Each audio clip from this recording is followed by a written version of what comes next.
There is a moment in every seeker's journey when a disturbing possibility appears. What if many of the thoughts you call your own never truly originated within you? What if the opinions you defend, the beliefs you trust, and even some of the desires you pursue were planted long before you ever questioned them? Most people never ask this question. They move through life assuming that because a thought appears in their mind, it belongs to them. But does it? Look carefully at your own experience. You decide to change a habit. Days later, you return to it. You promise yourself that you will react differently. Then someone presses the same emotional button, and the same reaction emerges. You tell yourself that you have moved beyond an old pattern. Yet somehow, you find yourself standing in the exact place you swore you would never return to. Why does this happen? Why does knowledge often fail to become transformation?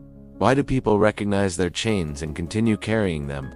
The Hermetic tradition offers a profound answer. Within the human mind, there exists a process of generation, a process through which thoughts are conceived, developed, nourished, and eventually brought into manifestation. But before a thought becomes your action, before it becomes your belief, before it becomes your destiny, it begins as a seed. And the most important question is this: who planted it? Most people never investigate the origin of their mental seeds. They examine the fruit, they rarely examine the source. A belief enters the mind, an idea is repeated, an opinion gains emotional support, and slowly it becomes part of identity. The individual no longer says, "I believe this." They begin to say, "This is who I am." At that moment, the prison becomes invisible, because what imprisons you is no longer outside. It has become part of yourself, or at least, what you believe yourself to be. Observe how often this happens. Someone tells you that success requires endless struggle. Years later, you repeat the same idea without remembering where it came from.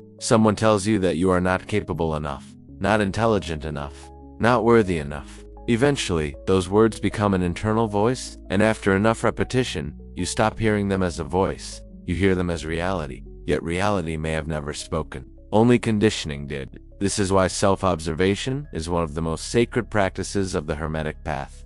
Not because observation gives you more information, but because observation reveals what has been operating unseen. Most human beings live inside mental structures they never consciously built. Ideas inherited from family, ideas inherited from culture, ideas inherited from fear, ideas inherited from collective opinion. And because these ideas arrive gradually, they are rarely questioned. The mind accepts them, develops them, defends them, and eventually serves them.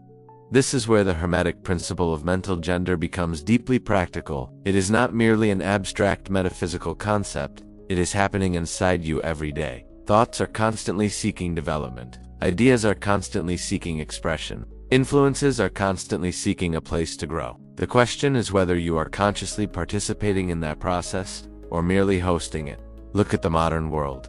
Thousands of voices compete for attention. Every day people are told what to fear, what to desire, what to admire, what to reject. And most never stop long enough to ask a simple question. Do I know this? Or have I merely repeated it so many times that it feels true? This question can change an entire life, because the moment you ask it sincerely, something begins to awaken. You start noticing how quickly the mind adopts conclusions, how eagerly it searches for confirmation, how easily it mistakes familiarity for truth. You begin to discover that many of your strongest convictions were never examined deeply. They were accepted, nurtured, protected, and reinforced, but not understood. The seeker who wishes to become inwardly free must develop a different relationship with thought, not blind acceptance, not blind rejection. Observation, investigation, discernment, the ability to sit before an idea and ask, where did this come from? What nourishes it? What purpose does it serve? What happens if I stop feeding it? This is the beginning of mental sovereignty, and without sovereignty, freedom is impossible, because a mind that cannot govern itself will always be governed by something else, by fear, by desire, by collective opinion, by emotional impulse, by unconscious habit. The Hermetic student learns to watch these forces, not to suppress them, not to fight them, but to understand them, and understanding creates distance. The moment you can observe a thought, you are no longer completely identified with it. The moment you can observe fear, you are no longer entirely controlled by it. The moment you can observe a pattern, the pattern begins to lose its authority. This is why true awakening is rarely dramatic. It often begins with a quiet realization. A realization that something you believed was yourself may only be a mental structure passing through your awareness. And if that is true, another question emerges. If you are not every thought that enters your mind, if you are not every fear that visits your emotions, if you are not every opinion you have inherited, then who are you? This question has echoed through every authentic spiritual tradition, not because it provides an easy answer, but because it directs attention toward the one thing that cannot be borrowed: direct knowledge of oneself. Perhaps that is the deeper message hidden within this Hermetic teaching. Your greatest responsibility is not merely to think, it is to become conscious of what is thinking within you.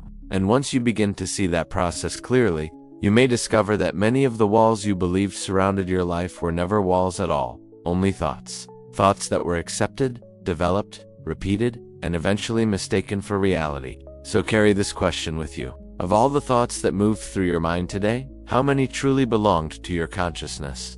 Do not answer quickly. Observe, because the answer may reveal far more than you expect. And if this exploration has opened a new door within you, subscribe to Inner Multiverse and continue the journey. Some teachings provide knowledge, but true perception changes the one who receives it.